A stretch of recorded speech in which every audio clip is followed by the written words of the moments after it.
talk about the Premier League and we talk about the weekend, which went by 2 weeks ago now. So, what again can we start with, other than the best Merseyside derby I have ever watched in my life? Everton against Liverpool finished 2-2, with Liverpool's last minute goal being ruled out. The game started with Mane scoring in the 3rd minute. Michael Keane scored a header in the 19th. Salah then put Liverpool back in the lead in the 72nd minute. Calvert-Lewin then scored in the 81st. Liverpool then had a goal ruled out like this was nearly the last kick of the game, wasn't it? I think 92nd minute, I think. 91st or 92nd, I'm pretty sure. Yeah. And then, of course, what else would happen but Richarlison getting a red card? Let's talk about this game before we talk about all the controversy with this game.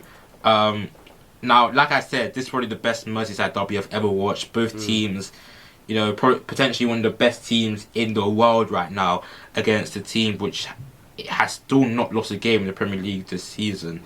Yeah. So what are your takeaways from this game? I just love to see that Everton could give Liverpool a game. You know, I did think Everton was gonna win. Same. Like the way they started was actually pretty poor. I thought immediately I thought they were gonna lose, they were gonna get back. But you know, as the game went on, or actually when Van Dijk came off, the game was even. Yeah.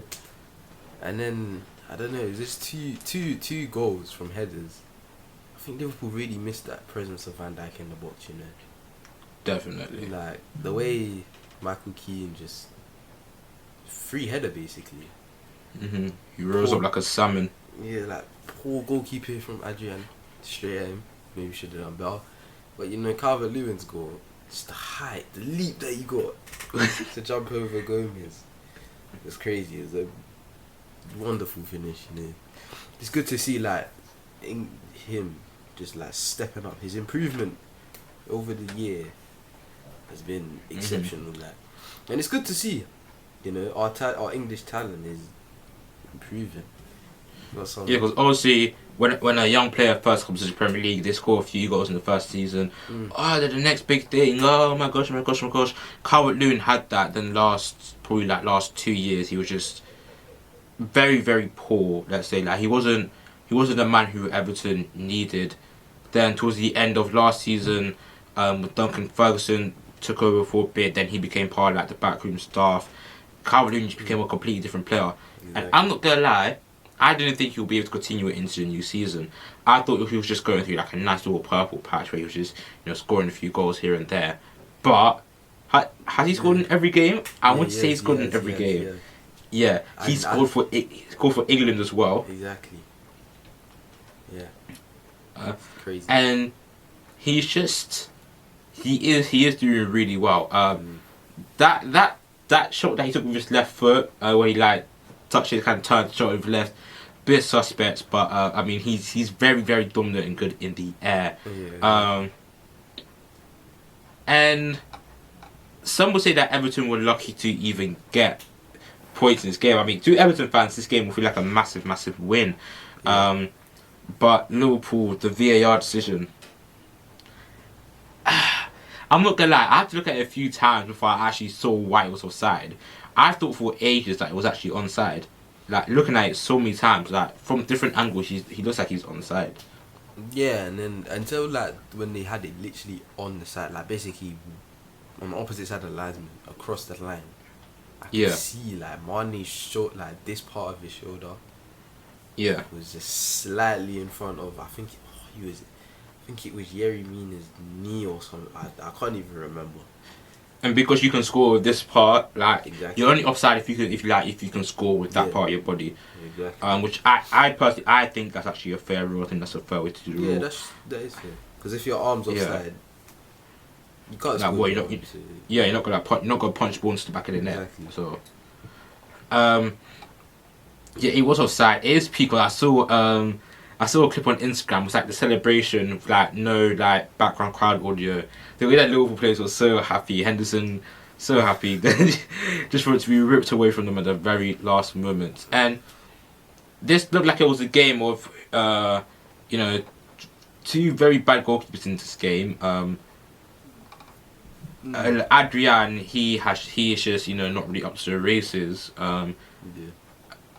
But I think realistically, the keeper who we have to speak about is Jordan Pickford, because he tried to just cut off Van Dijk's leg, and I think is Van Dijk not out now for the rest of the season with an ACL injury? Apparently, it's more than ACL. Is it? Yeah. I saw something. Oh my god! So they're saying you might be out for an actual year. Oh, little. Yeah, that I know. Oh, they were saying Liverpool without Van Dijk is gonna create some question about their defense. But as much as it is, I don't want to see a player like that out for that long. He's not gonna be at the Euros now. Exactly, and that's a big blow for the Netherlands as well. And especially knowing he's 29. When he comes back, he's gonna be 30, 31, almost 31. And when he comes back, he's not gonna be the same defender. So, he missed a year plus of football. It's gonna take him ages to get back up to the speed. Some would say it's probably close to the end of his career, maybe. Yeah. I mean, a defender's career can go on for longer. Yeah, but I feel like taking a year out of the game is always going to take a lot. It's going to take a lot out of you. Yeah. I mean, Fabinho can do a job at centre back, but I feel like if you're going to go and try and win the league, if you're going to go and try and win the Champions League, you need your best players in the best positions. And Van Dijk's probably one of the best centre backs in the world. Yeah, and we saw it with City last season. Laporte got injured, and look what happened. Yeah, calamity. So, but I think the big question here is, should there have been a red card for Jordan Pickford? Yeah, the reason why a red card wasn't given is because it was offside. But and then you know what I feel is a bit weird. What? Pickford wasn't shown a red card, it was offside. But when Richarlison got a red card after a foul was given, and then he challenged Thiago. And he got a red. It's double, kind of like double standards. It's a bit of inconsistency from whoever the ref was. I can't remember who it was. Yeah, and the reason why someone gets a red card is if they cause serious harm to another player. So it's like if let's say it's offside. And I'm offside, you take me out, and then let's say you kicked me. Because the decision before was given, that is just automatically forgotten. Exactly. In that case, let's say one player is just talking a bit too much in my ear, is someone earning the game, blows it offside, I'm just gonna put a 2-foot tackle into them. It's not gonna be a red card because it's already been offside. I think that the referee's job is to protect the players on the pitch. And if a player is quite clearly fouled in the disgust, that could have been a leg breaker. That could have broken his leg. I saw the challenge in slow mo. Pickford was basically knee height to Van Dijk and went in. I don't know what he thought he was doing. I don't know either. But honestly, Pickford should have got a red. I mean, I think that as soon as a player like Hamilton calls to another player, red card. Simple red card. But staying on Pickford though, he made some 6 saves that game as well. Yeah, he did make some good saves. Very rare for Pickford to be making good saves, but he did do it. So again, it's like that argument: would Liverpool have won this game if Pickford wasn't on the pitch? Yep. Because they would have had 10 men. And they would have finished with 9 men. Exactly. So. Yeah, I think that. I can't say that that's a rule that needs to be reviewed, because I don't know how to explain it. I feel like it is a rule that if players harm scores on a player, they need to be sent off. I agree with it. Like if it's offside, let's say they win a pen. Then there's not a penalty. Not a pen, but the fact that he's gone out and done that is a whole different thing. Like that is. Yeah. That's just a no. Like that is a sort. Regardless of whether it's offside or not, a challenge like that should definitely be a red card. Yeah. Regardless. 100%. But still, it was still a good game. And hey, now we can see Pickford mess up next week. I mean, in a few days instead. So, alright. So next game we'll discuss Chelsea against Southampton. Chelsea drawing 3-3. By the way, you had to pay £14.95, basically £15 to watch this game. Yeah, I was not paid. You think I was paid £40 to see my team draw? Are you mad? It's ridiculous. Like the first half, you go out, we are so dominant. Timo Werner scores his first 3 Premier League goals, 2 beautiful goals, and Kai Havertz also scores his goals. Scores his goal, and we let them come back. And oh my gosh, I feel like it's every time Chelsea don't win, I feel like I'm saying the same thing. But Kepa no, again. it's him though. Like what? Exactly, it's him. It's him. First of all, you go in, you missed it. You couldn't at least make a chat. Like I know if he picked it up, it would have been a back pass. Yeah. We should have just put his body in the way. Yeah. Not just let it go past it. And then even after that, when he went to slide in, this guy didn't even put it out. It's like he was going in half-hearted. Like, oh, I kind of want to go in, but I kind of don't want to go in. Like he was testing the waters. You don't test the waters. You don't test the waters. You go in and take him. Don't take him out, but take out the ball. You know what I mean? Like if he tackle, it's just so annoying. And then I swear, I feel like this guy has been sent to just ruin our club. At this point, it's how do you make that many consecutive mistakes? He's played 3 games, and all 3 of the games we have not won because of him. Like his errors leading to goal must be mad. In fact, while I was talking, let me just search up Kepa's errors leading to goals. But let's speak about the positives from Chelsea before, because we've kind of it's every week now where every time Chelsea loses, it's always Kepa's fault. So let's talk about some positives from this Chelsea performance. The attack was again looked very, very, very good. Yeah, what do you think? I just think Timo Werner's there now. The connection is in there. Pulisic looked good in his first start back. Still waiting to see ZX start with all of them. Yeah. Hopefully we get this against Man United. It'll be interesting to see. Oh, by the way, filtered all seasons. So this season, Kepa has made 3 errors leading to goals. He has conceded 6 goals. So half of the goals that he has conceded this season have been his fault.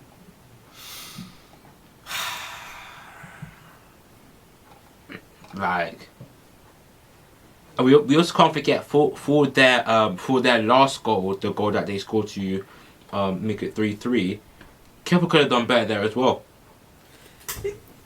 Is it me or is that? It looked like he didn't even try that. It was like, let me just dive so that I can look like I'm trying. Like another half-hearted thing. Like it's the fact that we've had to ask Petr Cech, a retired Chelsea legend. He's now one of our backroom staff. We had to ask him to be our emergency backup goalkeeper. Yeah, that is mad. Like I saw on the Chelsea YouTube channel, they were doing some training, and this was like a week ago, 2 weeks ago, before they announced that Cech was in the Premier League squad. Yeah, I think I saw it as well. Yeah, Cech was training in goal. Yeah, I was thinking, he's just having a bit of fun, just showing them he still got it. I didn't see the other day Cech's in the squad, he's in the Premier League squad. I'm thinking, excuse me, let the man rest. Kepa is so bad, he can't even let a retired legend rest. But also, just it. but you have to take your hats off to Southampton, like to come out in the second half and have the ability to make that comeback. You know, you still have to take that your hats off to them. I think that. I mean, I'm struggling to analyze. I'm struggling to like properly analyze the performance because I'm just keep thinking that because realistically, if Kepa didn't make those 2 errors, then the game could have finished 3-1. But then Chelsea could have taken. I mean, we did take good chances, but we could have taken a few more chances. The whole defense probably could have played a bit better that game. No, please tell me. You see this? I was watching the game, yeah. Mm-hmm. I looked at the lineups before the game. I thought, yeah, but I didn't realize our defense. I thought we had Thiago Silva at the back. I was like, okay, it's just Kepa in goal. Yeah. I'm watching the game. I see Christensen on the pitch. I'm like, what is actually what? Why? Why is he on the pitch? And no, I just think whenever we play Christensen and Kepa, he has on the same pitch, Christensen hasn't been that bad this season. I know, but I'm saying like when we play both of them on the pitch, there's always an issue with our backline. Always. Like, look at it. Look at our backline when Zuma was playing with Thiago Silva. Composed. Yeah. Relaxed. When we have Christensen next to him, it's all a mess. Like everyone's panicking. Like, can't lie. Chilwell played sick that game. Chilwell's been putting in the performances. He's showing that. It's almost like when you play the best players in each position, you're going to do well. Like, by the way, I just want to say once again, told you so. What did I tell you about Chilwell? Put my hands up. I didn't realise he was that good. Alright, so essentially from this game, we could take away that Kepa should probably not play a game for Chelsea again. I'd prefer Caballero. I don't even care. If let's say Caballero got injured, I'd rather play Czech. I'm not gonna lie to you. I would much rather play Czech. 100%. 110%. 100%. Like when I can't lie, you see when they said that, Czech's in goal, I was thinking I was confused. Then I see a picture of him holding the Chelsea top like he's sad. I'm like, yes, forward. Kepa's have to pay a goal. You should just make him a free agent right now. Transfer window is still open. Like, just send him on loan to some other club, man. Because we're not gonna get another 7. We're not gonna get 70 mil back for him. Exactly. We'll be lucky to get like 30. I'm not gonna lie. I don't know what sort of spell, like what type of sorcery Sarri did to him. Because ever since he refused to go off the pitch for Sarri in the Carabao Cup semi-final, was it? Before the penalty shootout. Was it the final? Wasn't the final? Was it? It was the final. It was the final. Oh yeah, my gosh. Oh my days. Ever since he refused to get off the pitch, from that moment I could just count the amount of times he's been bad. Even in that shootout, there's like 2 penalties that he should have saved in that shootout. Yeah, but and then he did win us the penalty shootout against Frankfurt. I feel like the real problem started from when. I think the real problem started from when Ziyech bent that free kick. It hit his face. That is when the issue started. Something has been knocked out of him since that ball hit his face. Like, I don't know what. And then the player that destroyed his confidence is now at our club. Imagine how that feels in trading every week. To Ziyech bend the ball to the top bench while he's in goal. Alright, so he gets PTSD when he sees Ziyech on the cutting. Oh my gosh! Alright, so there's 2 more games which we will discuss. In fact, let's go over 2 and then we'll properly discuss this last one. So Man City against Arsenal. Man City winning 1-0, goal by Raheem Sterling. To me, I feel like Arsenal were very lackluster in this game. Did you watch it? Yeah, I was watching it. I think I was laughing at Arsenal the whole game.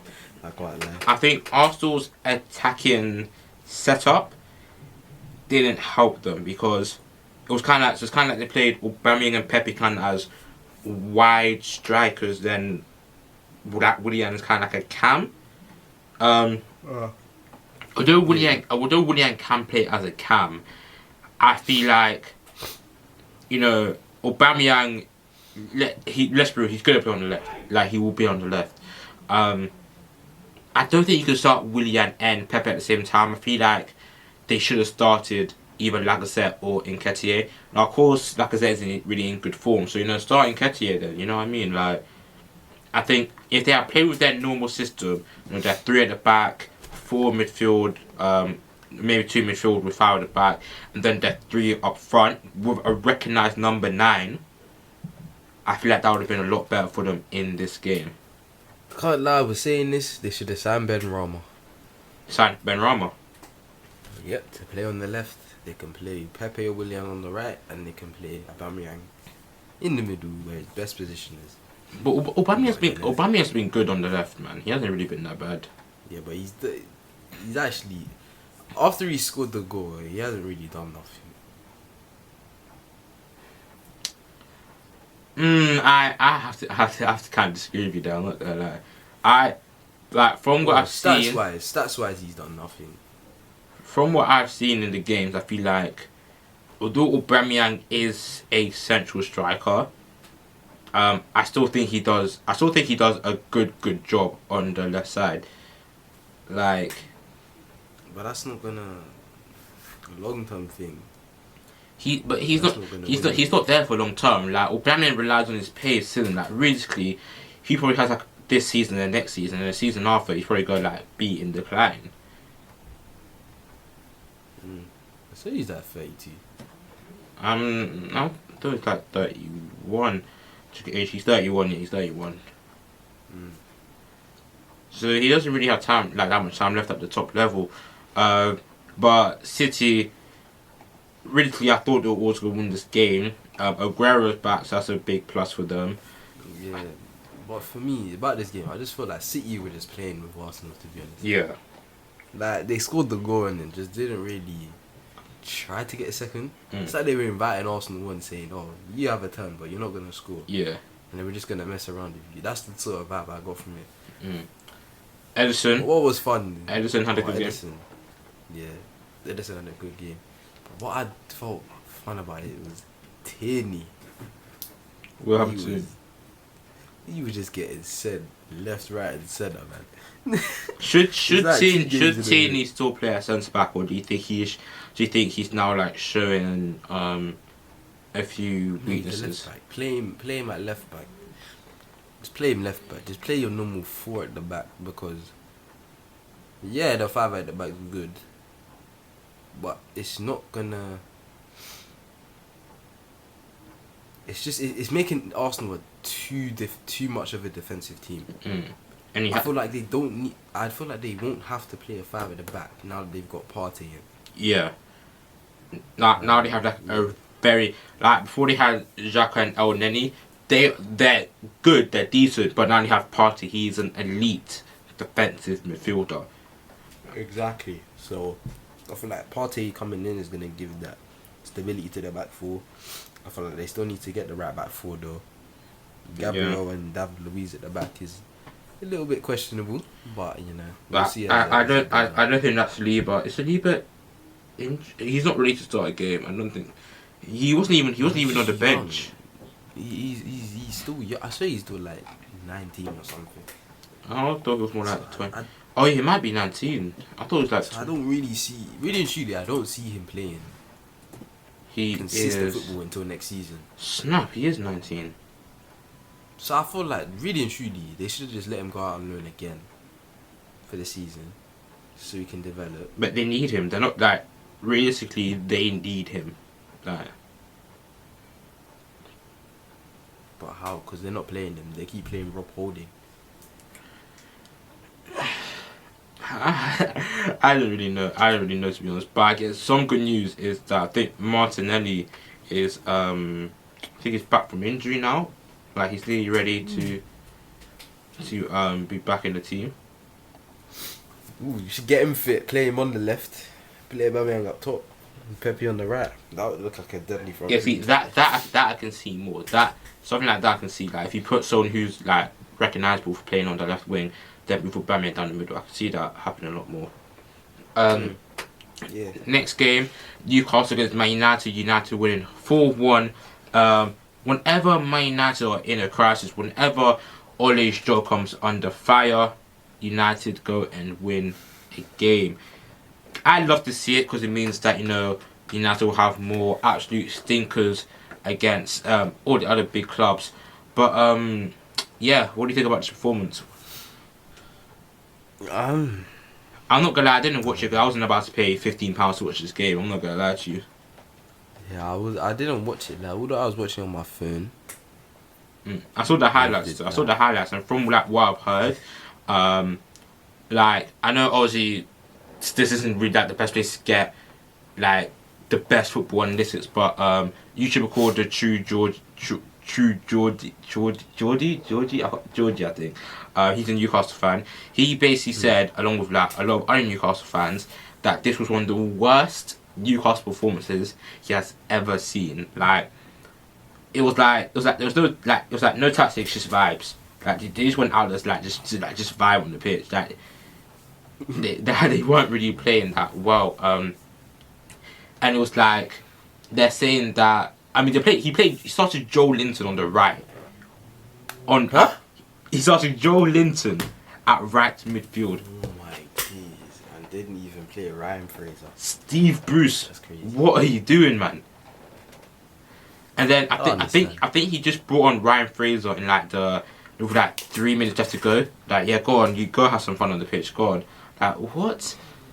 I think that United were there for the taking. Like, they had just lost to who was it? Who did you lose to? Tottenham. They just got slapped by Tottenham. Like, they were there for the taking. Like, it feels more like they're just relying on a moment of brilliance from Alan St. Maximan, or Callum Wilson. That seems like that's like the only way that they're really able to get points from games nowadays. Exactly. And you can't go on a pitch and like just vibe, you know. Well, Newcastle right now. Newcastle are 13th, 2 wins, 1 draw, 2 losses. I did think United were going to win this game, but I didn't expect a 4-1 win. So yeah, poor from Newcastle. Newcastle made Man United look basically way better than they actually are. Yeah, I can't say Bruno Fernandes missed the pen. Surprised about that. Yeah, surprised about that. And then he goes and scores a banger, absolute banger. And then Aaron Wan-Bissaka. Where did that come from? Cause this guy can't even cross on the ball, then he goes and finds that in like that. Yeah, it was a good goal. You have to give it to him. Yeah, it was a good goal. Definitely a good goal. But yeah, so I mean, United fans will be happy with the win. I think with the bigger picture, this win is not good for them. But you know, let them be happy for now. But then one fan base who's not happy, Tottenham fans, as they saw a 3-0 lead be taken away from them in the space of like 10 minutes towards the end of the game. Tottenham started this game so dominant. Like, it was like you in the first few minutes. Like, I saw this game going like 15-0 to Tottenham. The way that they were just scoring every attack. Harry Kane's new role, I think, is really good for him. You know, he's coming deep, getting more involved in play, playing more like a false nine. He's doing Roberto Firmino's job better than Roberto Firmino. That's what he's doing. Yeah. He got the assist. Well. Yeah, exactly. He got the assist for Son, and then he scored his 2 goals. However, then in the 82nd minute, Balbuena scores, and then you start to think, oh, something could happen here. And then the 85th minute, Davinson Sanchez scores an own goal, thinking, oh, something can actually happen here. And then Gareth Bale missed? Yeah, Gareth Bale then misses what should have been quite an easy goal for him. Like, it's a really good dribbling by him. He was dancing on the defenders. He off balance, he shoots off target. Then you're thinking, oh my, something can actually really happen here. You should have heard my voice note to it. Oh my days. What to do? A live voice note on Bale's miss. I'll send it to you after. Oh my days. I really thought he was gonna score that. Like, and then in the 94th minute, Manuel Lanzini with what a hit, what a strike right into, like Lloris got touching it wasn't enough into the top corner. One of the best contender for goal of the season, and it got them the draw. It got West Ham the draw, and it meant that Tottenham bottled what should have been a comfortable game. Like what does this show from you? What does this game tell you? Game of two halves, you know. Mm. It just shows how quickly a game can turn when you like just drop off a little bit. And like Tottenham were very comfortable throughout the whole game. I'm not gonna lie though, Davinson Sanchez, his whole game wasn't really that good. Like from the start, he was always a bit shaky. You know what I mean? Yeah, I need to see the own goal again. Like I'm pretty sure it was just poor positioning, and like he just couldn't get his feet shuffled. No, he was scored. So the ball was whipped in, and I think he tried to header it out for a corner. He ended up headering it into. Was it? I think it was a header. I'm sure it was a header.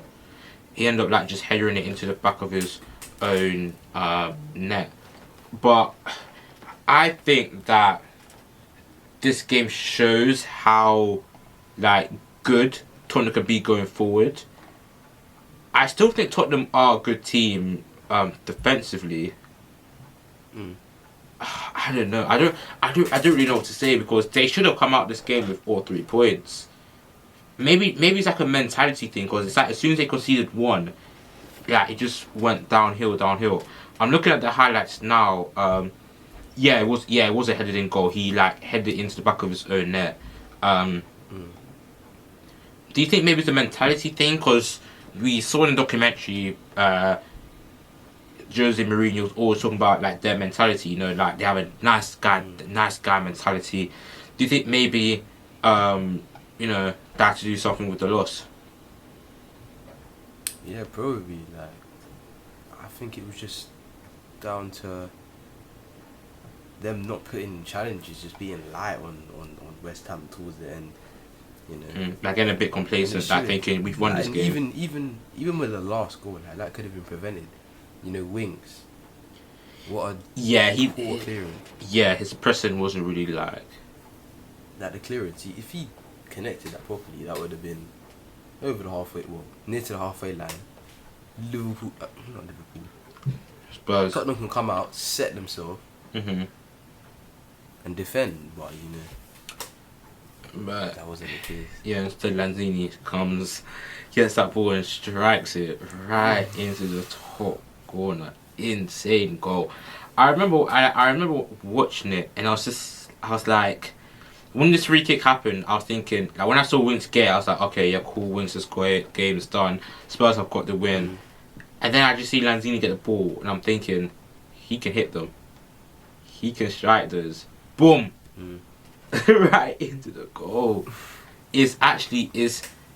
I can't fathom how Tottenham actually like let this like what should have been an easy 3 points just like slip from them. Like I can't understand it. Tottenham players did have a good game. I think Højbjerg was good. I think Ndombele was good. Reguilon as well. I think he had a good game. Of course, Son and Kane also had very good games. I think just from the 82nd minute when Balbuena got his goal, I just think from there, Tottenham were, you know, they just weren't going to get anything out of the game. Okay, yeah. So, any last thoughts on the game? Nah. Yeah, just peak for Tottenham. I think they could have gone they could have gone into the top 4 with a win there. I think. Yeah, I think so. Yeah, but that is the end of our Premier League review. Let us know what you think about the games in the comments down below. Sorry if you're a Tottenham fan. Must have been very hard for you, but I don't really care.